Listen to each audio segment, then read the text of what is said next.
Hello दोस्तों, स्वागत है आपका इतिहास की एक महत्वपूर्ण घटना से जुड़ी इस यूनिक वीडियो में। दोस्तों, आज की इस वीडियो में हम लोग जानेंगे कि मैसिडोनिया का शासक सिकंदर, जिसका वास्तविक नाम अलेक्जेंडर था, जो पूरी दुनिया जीतने के लिए यूनान से निकला था और भारत पहुंचा था, लेकिन आखिर ऐसा क्या हुआ कि उसकी सेना ने आगे बढ़ने और व्यास नदी को पार करने से इनकार कर दिया। तो वीडियो बहुत दिलचस्प होने वाला है। फटाफट चैनल को सब्सक्राइब कर लें और बेल आइकन को भी प्रेस कर दें। तो आइए वीडियो को शुरू करते हैं। और मेन टॉपिक को समझने से पहले थोड़ा सा सिकंदर के शुरुआती हालात के बारे में जानकारी प्राप्त कर लेते हैं। तो दोस्तों, सिकंदर का पिता फिलिप 359 ईसा पूर्व में मैसिडोनिया अर्थात यूनान का शासक बनता है तथा इसने मैसिडोनिया को विकसित बनाने में महत्वपूर्ण भूमिका निभाई। लेकिन 329 ईसा पूर्व में फिलिप की हत्या कर दी जाती है और फिलिप की मृत्यु के बाद इसका बेटा यूनान का अगला शासक बनता है। और ये वही इंसान था जिसे दुनिया सिकंदर महान अर्थात अलेक्जेंडर द ग्रेट के नाम से जानती है। और जिस वक्त सिकंदर ने राजगद्दी संभाली उस वक्त उसकी आयु मात्र 19 वर्ष थी। तो सिकंदर ने न सिर्फ यूनान को विकसित और सुदृढ़ बनाया, बल्कि अपने गुरु अरस्तु के आशीर्वाद से विश्व विजेता बनने की इच्छा जाहिर की। और अपनी इसी इच्छा को पूरा करने के लिए सिकंदर 327 ईसा पूर्व में एक बड़ी सेना लेकर यूनान से निकल पड़ता है और 326 ईसा पूर्व में हिंद कुश पर्वत पार करके भारत में प्रवेश करता है और भारत के पश्चिमोत्तर भाग से अपने अभियान की शुरुआत करता है, जहां सिकंदर का सामना तक्षशिला के राजा आम्भी से होता है। लेकिन आम्भी एक डरपोक राजा था। उसने बिना लड़े सिकंदर की अधीनता स्वीकार कर ली और न सिर्फ अधीनता ही स्वीकार की, बल्कि आगे के अभियान में सिकंदर की सहायता करने के लिए भी तैयार हो गया। तो बिना युद्ध लड़े तक्षशिला को अपना अधीन बनाने के बाद सिकंदर आगे बढ़ता है और पंजाब के राजा पोरस पर आक्रमण करता है, जिनका शासन झेलम तथा चिनाब इन दोनों नदियों के बीच वाले क्षेत्र में था। इसीलिए सिकंदर और पोरस के इस युद्ध को झेलम का युद्ध कहा जाता है और यूनानी झेलम नदी को हाइडे स्पीच कहते थे, जिस वजह से इस युद्ध को हाइडे स्पीच का युद्ध भी कहा जाता है। तो राजा पोरस ने तक्षशिला के राजा आम्भी की तरह सिकंदर के सामने हथियार नहीं डाला, बल्कि डट कर मुकाबला किया और सिकंदर को कड़ी टक्कर दी। लेकिन सिकंदर की सेना बहुत शक्तिशाली थी, जिस वजह से इस युद्ध में राजा पोरस को पराजय का सामना करना पड़ा। लेकिन सिकंदर पोरस की वीरता से बहुत प्रभावित हुआ और पोरस को उसका अधिकांश राज्य वापस कर दिया, इस शर्त पर कि आगे के अभियान में पोरस को सिकंदर की सहायता करनी होगी। बताया जाता है कि जब सिकंदर के सैनिकों ने पोरस को बंदी बनाकर सिकंदर के सामने पेश किया तो सिकंदर ने पोरस से पूछा कि बताओ तुम्हारे साथ कैसा सुलूक किया जाए। तो पोरस ने जवाब दिया कि ऐसे वक्त में जो एक राजा को एक राजा के साथ करना चाहिए। तो सिकंदर पोरस की वीरता से प्रभावित था ही, उसने उसका हारा हुआ राज्य उसे वापस कर दिया।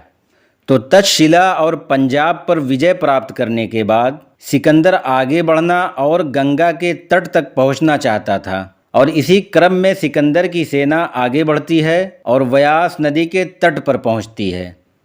लेकिन अचानक सिकंदर की सेना ने इस व्यास नदी को पार करने और आगे बढ़ने से इनकार कर दिया। और इनकार क्यों किया? तो इसके पीछे कई वजहें थीं और कई कारण थे। आइए इनको एक एक करके समझते हैं, जो कि आज की इस वीडियो का मेन टॉपिक है। तो सबसे पहला कारण है कि सिकंदर की सेना 327 ईसा पूर्व में यूनान से निकली थी और कई युद्ध लड़ चुकी थी और लड़ते लड़ते 325 ईसा पूर्व में भारत के इस भाग तक पहुंची थी, जिस वजह से अब वो थक चुके थे और उन्हें अपने घर परिवार की याद आने लगी थी, लिहाजा वो वापस जाना चाहते थे।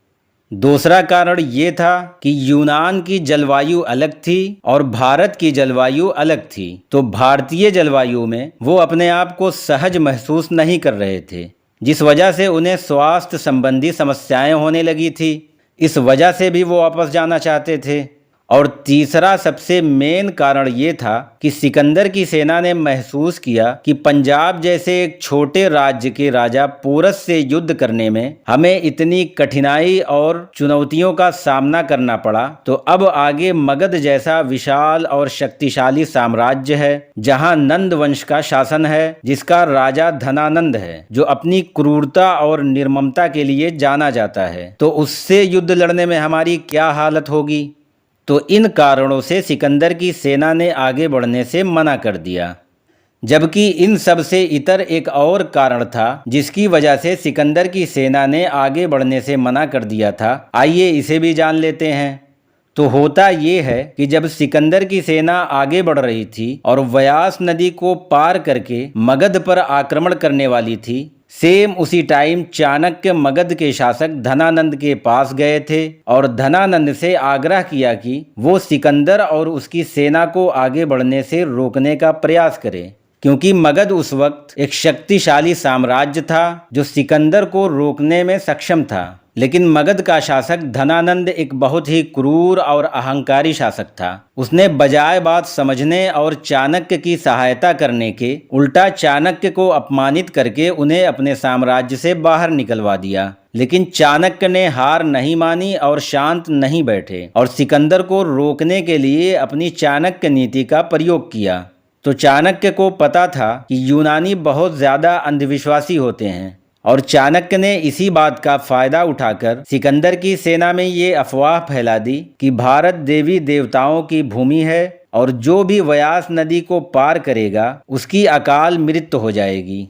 और चाणक्य रसायन विज्ञान के भी अच्छे जानकार थे, तो उन्होंने यूनानियों के भोजन में धीमा जहर यानी स्लो पॉइजन मिलवा दिया, जिससे सिकंदर के सैनिक एक एक करके मरने लगे। कोई 1 दिन बाद, कोई 2 दिन बाद मरने लगा स्लो पॉइजन की वजह से। और साथ ही साथ चाणक्य ने सिकंदर की सेना में एक मनोवैज्ञानिक दबाव भी डाला कि मगध के पास एक बहुत ही शक्तिशाली सेना है जिसके पास काफी संख्या में हाथी हैं जिनका सामना कर पाना असंभव है। परिणाम स्वरूप सिकंदर की सेना डर गई और उसने व्यास नदी को पार करने और आगे बढ़ने से इनकार कर दिया। हालांकि सिकंदर ने अपने सैनिकों को बहुत समझाया और आगे बढ़ने के लिए प्रेरित किया, लेकिन उसकी सेना ने उसकी एक नहीं सुनी और आगे बढ़ने से साफ इनकार कर दिया। और अंततः सिकंदर को अपना विश्व विजेता बनने का सपना और अभियान अधूरा छोड़कर मजबूरन यूनान वापस लौटना पड़ा। और वापस लौटते समय रास्ते में बेबीलोन में 323 ईसा पूर्व में लगभग 33 वर्ष की आयु में सिकंदर की मृत्यु हो गई। सिकंदर लगभग कुल 19 महीने भारत में रहा था। तो दोस्तों, ये थे वो कारण जिस वजह से सिकंदर की सेना ने आगे बढ़ने से इनकार कर दिया था, जिससे मजबूर होकर सिकंदर को वापस लौटना पड़ा। तो जानकारी आपको कैसी लगी? आपके कमेंट का मैं इंतज़ार करूँगा। बाकी वीडियो पसंद आया हो तो चैनल को सब्सक्राइब, वीडियो को लाइक और शेयर करें। मिलते हैं ऐसी ही किसी और इन्फॉर्मेटिव वीडियो में, तब तक के लिए धन्यवाद।